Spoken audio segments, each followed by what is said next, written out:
বিসমিল্লাহির রহমানির রহিম।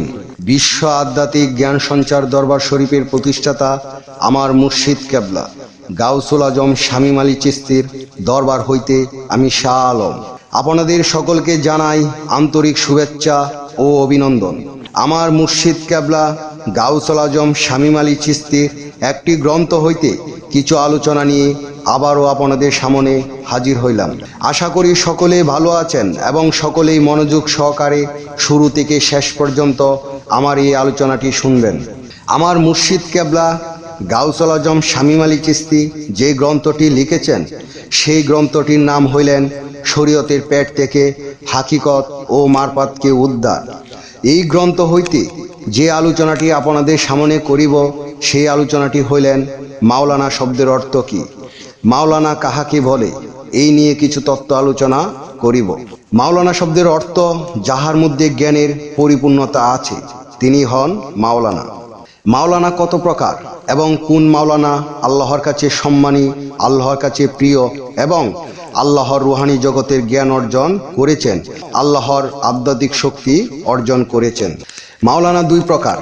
একজন মাওলানা দুনিয়ার যত হাদিস গ্রন্থ আছে সমস্ত পড়িয়া পড়িয়া শিখিয়াছেন, আর একজন মাওলানা রুহানি জগতের সমস্ত কিছু জানিয়াছেন এবং শিখিয়াছেন। যিনি এই জগতে থাকিয়া রুহের জগতের জ্ঞান লাভ করিলেন তিনি হন মাওলানা এবং তিনি পরিপূর্ণ জ্ঞানের অধিকারী। আবার অনেকেই দুনিয়াবি হাদিস গ্রন্থ শিক্ষা নিতে যাইয়া টাকা পয়সা দিয়া শিখিয়া মাওলানা হইয়াছেন। দেখা যায় নিজে মাওলানা হইয়া আবার টাকা পয়সার বিনিময়ে অন্যকে শিক্ষা দিচ্ছেন।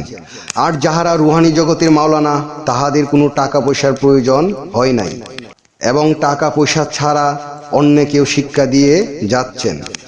হাদিস গ্রন্থ শিখিয়া যারা মাওলানা হইয়া বাহির হইলেন তাহাদের একটি সার্টিফিকেট পাইয়া গেলেন, আর রুহানি জগতের এক মাওলানার বাহ্যিক কোনো সার্টিফিকেট নেই। কিন্তু যাহারা রুহু দেখতে পায় একমাত্র তারাই রুহানি জগতের মাওলানার সার্টিফিকেট দেখতে পায়। যেমন আল্লাহুম্মা সাল্লি আলা সাইয়্যিদানা মাওলানা মুহাম্মদ, তাহলে পৃথিবীতে মুহাম্মদ সাল্লাল্লাহু আলাইহি ওয়াসাল্লাম এর মতো যাহারা মাওলানা হইয়াছে তাহারাই হলেন কামেল পীর, অলিয়া উলিয়া পীর মুর্শিদ। তাহারাই হলেন একমাত্র আল্লাহর প্রকৃত মাওলানা। তাহাদের সাথে আল্লাহর সম্পর্ক হয়ে গেছেন এবং তাহারা আল্লাহর কাছে যা চান তাহাই পাইয়া যান। তাহলে মুহাম্মদ সাল্লাল্লাহু আলাইহি ওয়াসাল্লাম একজন মাওলানা। তাহার সার্টিফিকেট কোন মাওলানা দিয়েছিলেন এবং তিনি কোন মাদ্রাসা থেকে পেয়েছিলেন? হে বিশ্ববাসী, তাহলে আপনারাই বলুন হাকিকতের মাওলানা কে? হাকিকতের মাওলানা কি অর্জন করেছেন? একমাত্র হাকিকতের মাওলানাই আল্লাহর রুহানি জগতের শক্তি অর্জন করেছেন। আমার মুর্শিদ কেবলা গাউসুল আজম শামীম আলী চিশতির গ্রন্থের যে আলোচনাটি আপনাদের সামনে করেছি আপনাদের কাছে কতটুকু ভালো লেগেছে? যদি ভালো লেগে থাকে তাহলে আমাদের এই চ্যানেলটি সাবস্ক্রাইব করে দিন। সামনে আপনারা ভালো ভালো আলোচনাগুলো পেয়ে যাবেন এবং আপনারা সামনে কী ধরনের আলোচনা চান আমাদেরকে কমেন্টে জানাবেন। আমরা চেষ্টা করিব আপনাদের পছন্দ মতো আলোচনা নিয়ে আসতে। আমার এই আলোচনাটি করতে যায়া কথা ভাষা চন্দে যদি কোনো ভুল হইয়া থাকে সকলেই আমাকে ক্ষমা ও সুন্দর দৃষ্টিতে দেখবেন। সকলে আমার জন্য দোয়া করিবেন আমি যেন আমার মুর্শিদ কেবলা গাউসুল আজম শামীম আলী চিশতির গ্রন্থের সকল আলোচনাগুলো আপনাদের সামনে নিয়ে আসতে পারি।